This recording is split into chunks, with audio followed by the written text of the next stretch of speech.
He is not calling you to serve, lead, encourage, or pray for someone. No? Dili lang. No?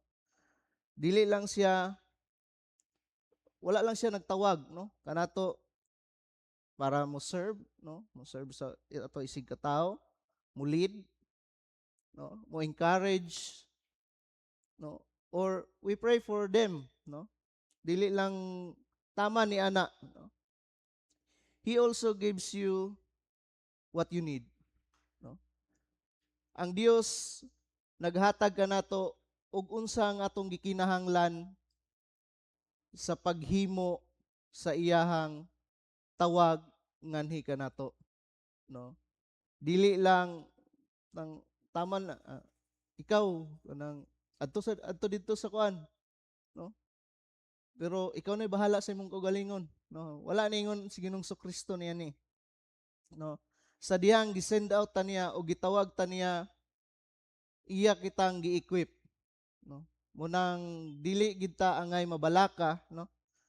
Nga ay wa man ko ka eskwela, bisap nga wala man ko ka eskwela bisag grade 1 bisap imo na noong kung imo ong deacon, no?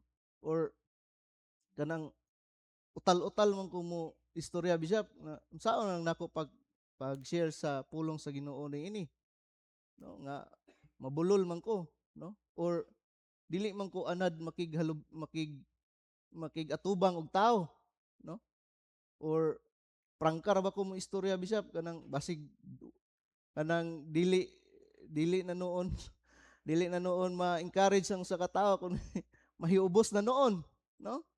So atong atong hinumduman mga igsoon nga dili ang obispo ang nagtawag nato, no? Instrumento lang siya sa Dios nga maoy tinuoray, no? Nagtawag kanato, no? Og siya mismo ang mugiya kanato og mag-equip kanato sa atong angay nga gikinahanglan. He also gives you what you need, or you don't go in your own strength, no? Atong sa hinumduman, no, nga ah, sa dihang i-send out ta, no, moadto ta sa kadapit, nakahimo ta og maayong butang, no? Atong kanunay hinumduman nga dili kana atong kaugalingon, no, kun dili iya kana sa Dios, no? Nakahatag ka sa maong tao, oh, tinuod gikan sa imong bulsa, pero sa desire pa lang, no? Sa kasing-kasing pa lang nga muhatag ka, iya na sa Dios. Og sa maong kwarta or sa maong butang nga imong gihatag ngadto sa imong isigataw, atong hinumduman nga ang Dios mao'y tag-iya ni ining tanan, no? And number two is there is a specific assignment, no? Dili kinahanglan nga sa diyang tawagon kita sa Dios kanang may tang preacher tanan, no? Isa ra ba? Sa matag usa kanato aduna gayoy specific assignment, no? Aduna kitay nagkalahi-lahi og tawag, no? Nagkalahi-lahi kitag calling, no? And in verse 5 to 6, no? He said, "Go to the lost sheep of Israel," no? And Jesus was strategic, no? Kanang nagin siya kanang kaugalingong pamaagi og plano, no? And the mission had a starting point, no? Nagin siya kanang kung asa ka magsugod, no? Tudloan gid ka sa Dios, no? Anang iya gid kang kuanan nga diri lang sa ka, no? Ayaw lang sa na mupay pagka-ordain nimo as a deacon nya gipaadto na din kag kanang General Assembly ba ipaistorya na din ka didto. So dili ingon na ang Dios, no? Gawas lang siguro kung imo ginang kuano kanang imo ginang abilidad nga anang anad na ka mo makigistorya og kanang linaghan, no? Anang gina-invite ka as a speaker kana He wasn't sending them everywhere at once. First, to their own people, their own circle.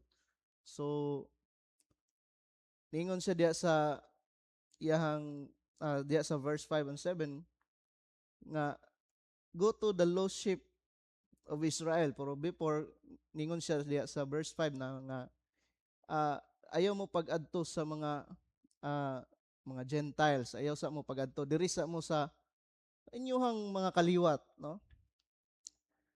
And for us, no, nga mga ah, tinawag sa Dios, so, your lost sheep might be your family, your classmates, co-workers, neighbors, no? M- Basin di ay ang ato ang gisugo sa Dios kanato, no? Nagdili kay adto dito sa Marawi kay magmisyon ka dito dili, no? Gisugo kita sa Dios, no? Diha lang sa, no? Start diha sa tuang circle, no? Sa tuang family, sa tuang relatives, neighbors, classmates, co-workers, no? Before going far, no? Ikaw sad kay kanang ang gitawag lagi ka sa Ginoo niya. Siyempre, mahadlok yung ka kay tungod kay layo kay mong pananaw ba nga mahimo gyud ko daning kanang didto gid siguro ko dani sa kuan ipadto, no? Kanang ipadto siguro ko sa plaza dani daw magwali dito. No, so kuan lang sa, no? Dili na to unhan ang plano sa Ginoo, no? God often start the mission in your own backyard, no? Ang Dios gyud, no? Kanunay ka nang ipaistorya lugar ka didto sa laing nasod nga di pa mga kakabalo og ilahang dialect, no? Padto noong ka sa kanang lain nga kanang mga tribo bitaw, no? Di mga kakabalo makikistorya sa ila, no? Dili ngunana ang Dios, no? Ang Dios sama sa kong gingon gayon na is strategic, no? Naagi plano, no? Dili kanang bara-bara bitaw nga pamaagi kun dili planado, no? Step by step. And lastly, the message is simple. They weren't sent with a 10-point sermon. Kanang perfect ba? Just uh, only one message, no? The kingdom of heaven has come near. No? Mo'y giingon ni Ginong Kristo, no? Diya sa verse 7. And that means God is here. God is ruling. God is available. God can heal and restore. So simple lang. No? Madto ka sa imuhang igsuon or imuhang classmate, imong coworker, no? Brad, no? Kanang maayo biya ang Ginoo, no? O moayo sa tanan nimong balatian, no? Simple ra kayo nga mga encouragement, no? And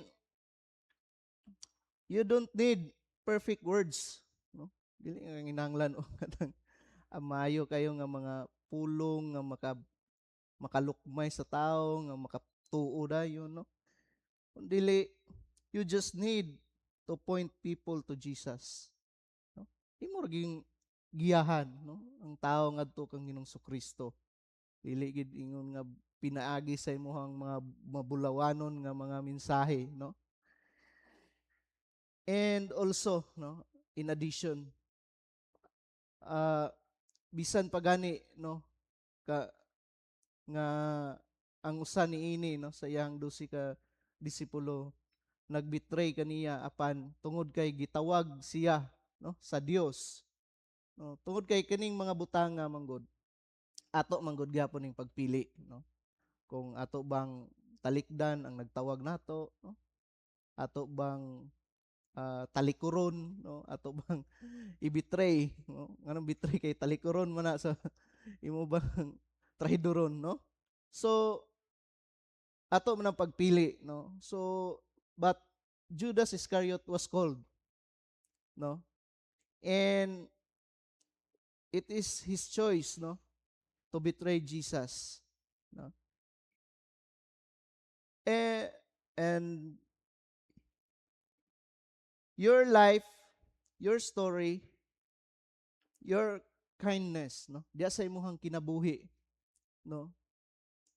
Kinahanglan pod no nga nagpasabot pod ni nga kanang ang imo pong kinabuhi naka-pinpoint pod diha kang Ginoong Kristo or diha sa Dios. Mao kana ang mubo nga refleksyon ini nga kabuntagon og mayong buntag sa tanan.